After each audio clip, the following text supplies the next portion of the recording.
I'm John Palmer. It's September 19th, and here's a moment from another September 19th. After 11 years of The Sound of Silence, a musical duo is once again in harmony. Today, 400,000 fans jam New York Central Park to hear hits like Mrs. Robinson's Scarborough Fair and Bridge Over Troubled Waters. Simon and Garfunkel reunite for a single concert. It's September 19th, 1981. Now, other moments, other times, you're about to experience instant recall.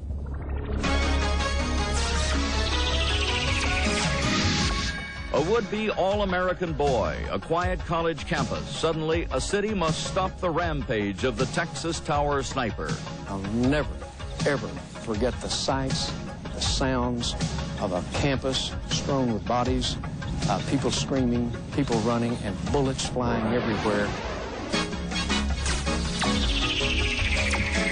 A kindly alien phones home, and the whole world wants to listen in. E.T. premieres and captures America's heart and pocketbook. I remember just crying so hard because it was just like the best thing, you know. I thought, oh yes, E.T. is alive.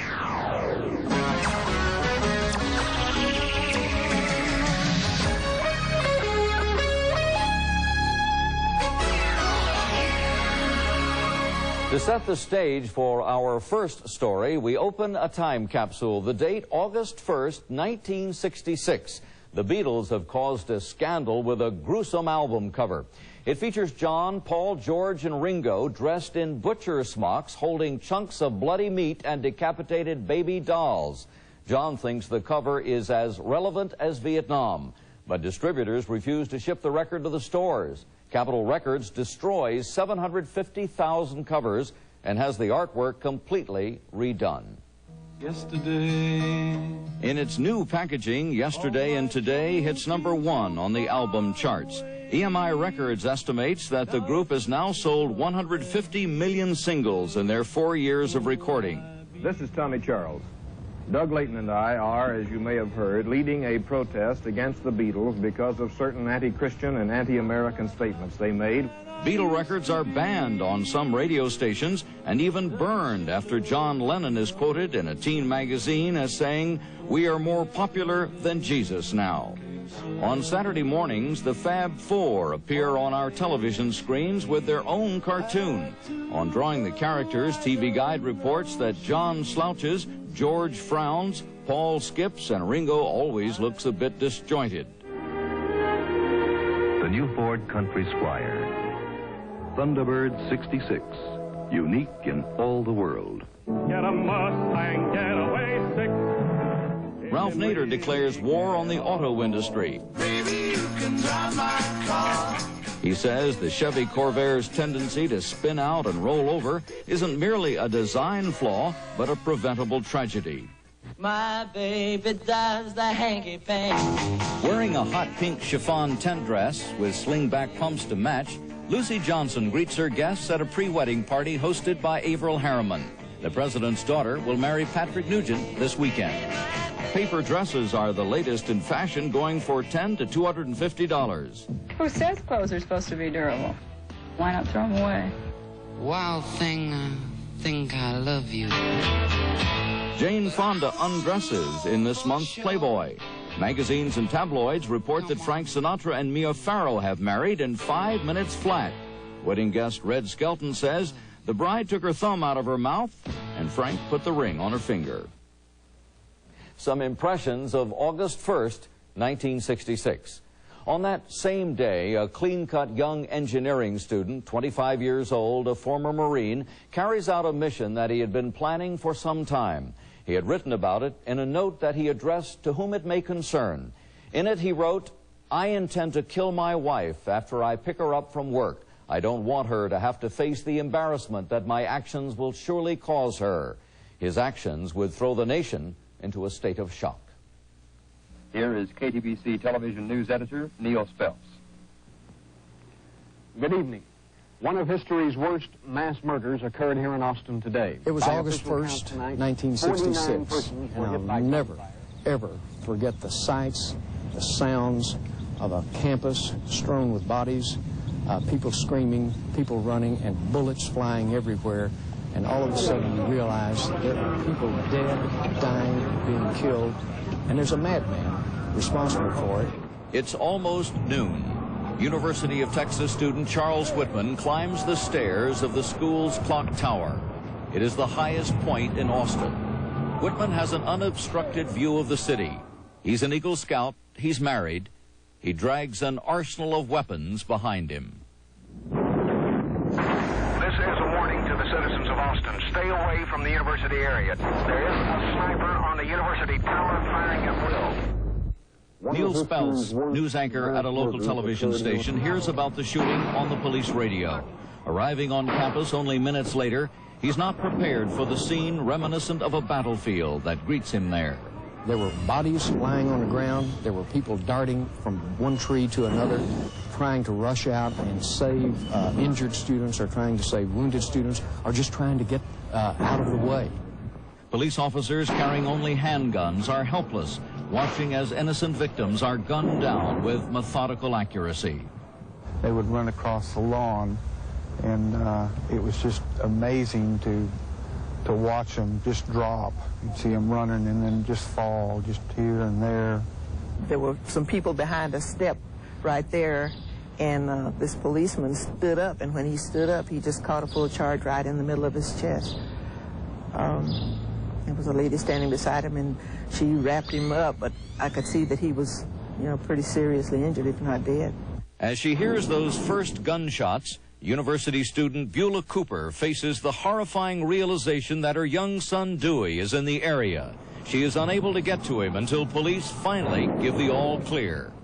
Once I finally got to him, he just caught my hand, and his hands were as cold as ice. It was on a day like today, but his hands were as cold as ice. He said, "Mother, I could have gotten killed." I said, "Yeah, you could have." I felt real blessed because I felt like he could have hit me real easily. I was right in the building next door, and I walked out from underneath a ledge, and he had been on that side of the building shooting at people. The ambulance drivers were an amazing story in themselves. Morris Homan was out trying to take an injured person and put him into his ambulance, and did so, but at peril because Morris was injured. I heard two shots in rapid succession.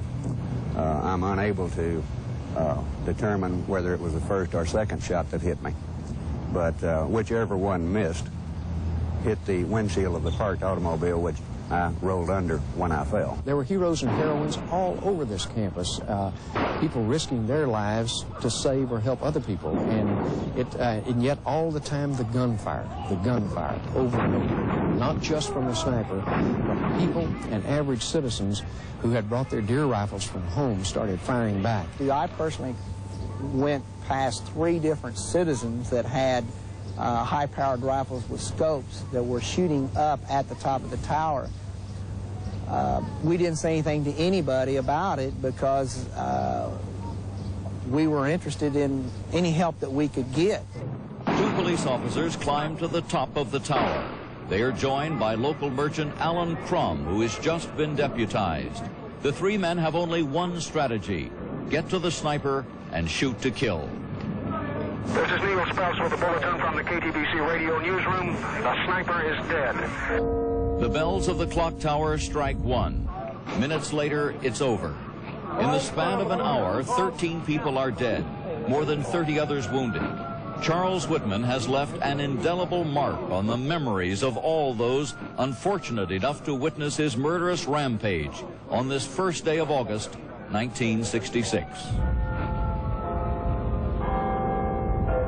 For several years after this incident, when I worked night shift, I could drive down the drag at night when nothing was going on, and I could hear the shots.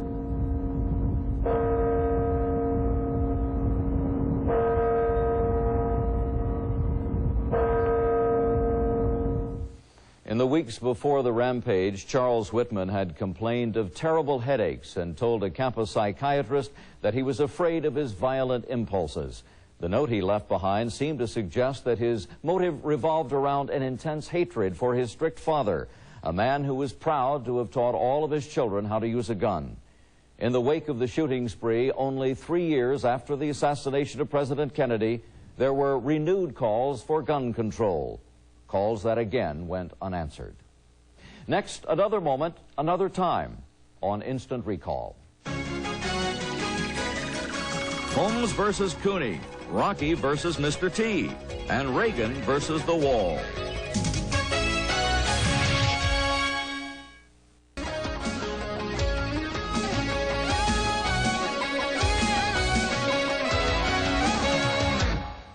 Now we open a second time capsule. The date, June 11th, 1982.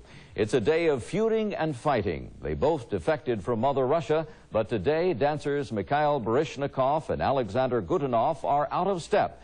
Godunov lashes out at Baryshnikov for axing him from the American Ballet Theater. He says it reminds him of life under communism. Billy Joel is angry at an unknown songwriter who accuses him of plagiarizing the hit tune My Life. Joel says, "I'm going to kill this guy. I want to break his legs with my own hands." Meanwhile, two heavyweights are using their hands to settle a different kind of score.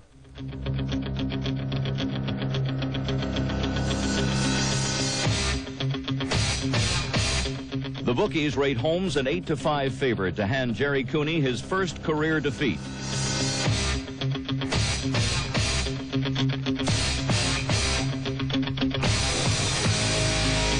Late in round 13, Cooney is down and out.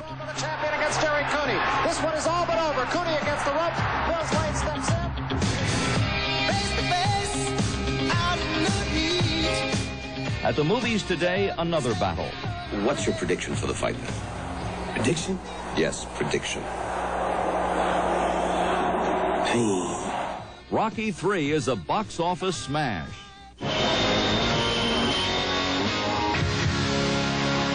Reagan Go Home is the cry of frenzied anti-war protesters in West Berlin as they set fires and loot stores. The president ends his 10-day trip to Europe nearby at the Berlin Wall. He challenges the Soviets to a new peace initiative and attacks the symbol of the Cold War. Why is that wall there? In Boston, firefighters answer 30 alarms. Many are suspicious. The fire was pretty close. The fire was just coming in. Just when they arrived just in time. We could barely breathe. In Detroit, a client of a law firm goes berserk with a shotgun and firebomb. He kills one person and injures and burns 38 others. Michelle Pfeiffer makes her big screen debut in Grease 2. He can burn me through and through. Whoa, whoa.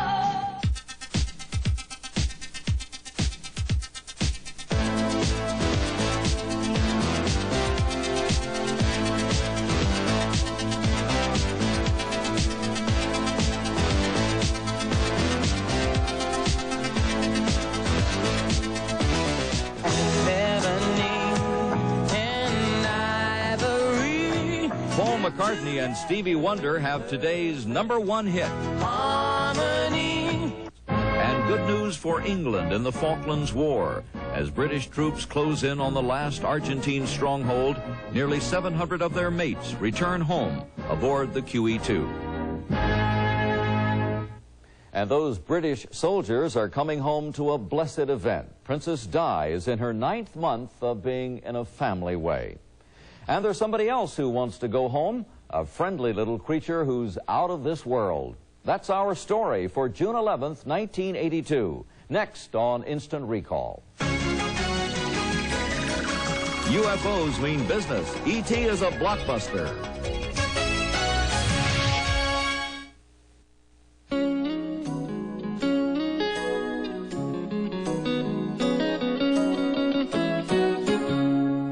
June 11th, 1982, a spaceship lands in a forest near a California suburb. Several creatures leave the craft and begin inspecting the neighborhood flora and fauna. But when they're spotted by some Earthlings, they take off in a fright, accidentally leaving one of their crew members behind. The whole world is about to adopt this orphaned alien who comes from a faraway planet, but who has some lessons for all of us about what it means to be a human being. I knew I was going to go, like, probably a week before that. And my friends and I had been talking about it just nonstop. I knew nothing about it other than it was a science fiction story in Technicolor on a widescreen. June 11th, 1982, the film E.T., the Extraterrestrial, opens today. $2.50 for children, a whopping $5 for adults doesn't prevent 3-hour lines at more than 1,100 theaters across the country. I went to the Cinerama Dome in Hollywood and stood in line. We were just waiting online and waiting online. It's just the most exciting thing. For months, director Steven Spielberg has been at work on his new film. It has cost $10.5 million, and its star is not human. Public curiosity about this movie is enormous. And now, opening day, everyone who will watch the film for the first time is about to become part of movie history. When the movie started, it was just so exciting. I was 8 years old, and it was just, the music was just so loud and so exciting. And, I remember just reaching over and holding my friend's hand, and just, the screen just seemed so big, and, you hear the noise outside, and you're wondering what it is, and then you're like, yes, it's E.T. When the ball was thrown out, there was no one there. And then the ball was thrown back. Then I really sat up. When you see it with an audience, you see it with your heart, not with your eyes. It was unbelievable to me, the feeling in the theater. I mean, men were crying, and laughing, and children were reaching out, going, E.T., E.T. Hollywood marketing director David Weitzner's job has been to sell America on E.T. Today, Weitzner anxiously monitors audience reaction. I remember being at the Cinerama Dome and watching the film play. And you saw older people, younger people, children. They're all connected. They were all connected by this film because they were all children. And so what it did is it rekindled that child in all of us. I remember his being there and the way his color changed, and you heard tears. You heard tears.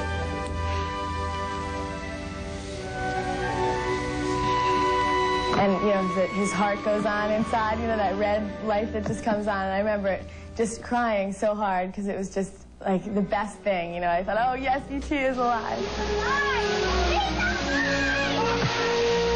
When the police are trying to get at them, and all the grown-ups, and it's just, as a kid, I was just thinking, oh, come on, there's got to be some way out. And it was just like a kid's dream, I think, to have them just take off and go flying over all the police cars and just, I don't know, I guess it was my dream. We had our publicity people monitoring theaters. And, it's the old story of your guy from Des Moines calls in and says, you won't believe what's going on, and it's great, and it's great. Then what we started to realize was the experience of New York, the experience of Los Angeles, San Francisco, Boston, was suddenly being mirrored in Lansing, Michigan, and Des Moines, and the South was experiencing the film the same as the North, and the East, and the West. And my God, this is unbelievable. I came out thinking and changed. I saw things differently. It was the sort of thing that it was such a part of my childhood. And it was also a big deal just to go, the first day, the first time, just and see all the people and just know that you were one of them and see it before anybody else did.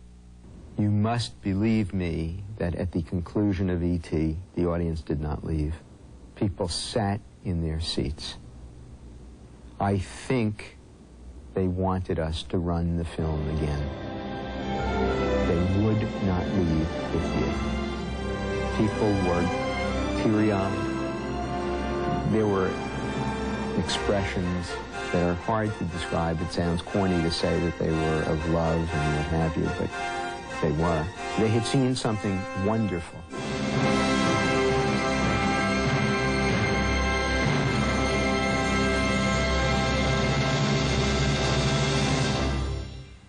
E.T. remains the biggest grossing film of all time. It has earned $230 million. E.T. himself has taken up residence in Washington, D.C. at the Smithsonian. Next, a Hollywood star's final role. Tomorrow on Instant Recall, it's supposed to be a classic battle of the sexes, but the match race of the century turns into a race to save a beloved horse's life.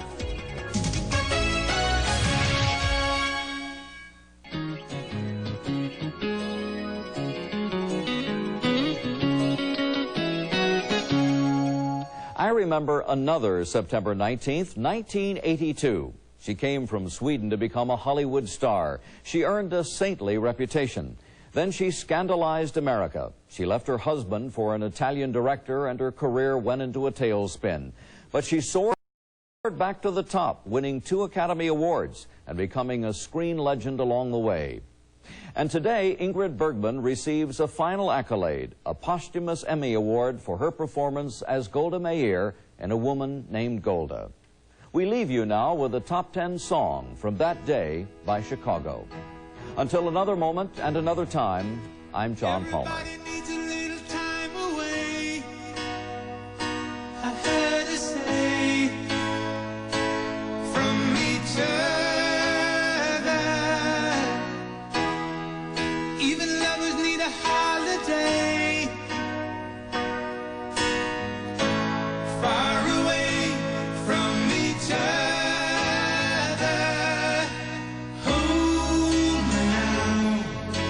It's hard for me to say I'm sorry.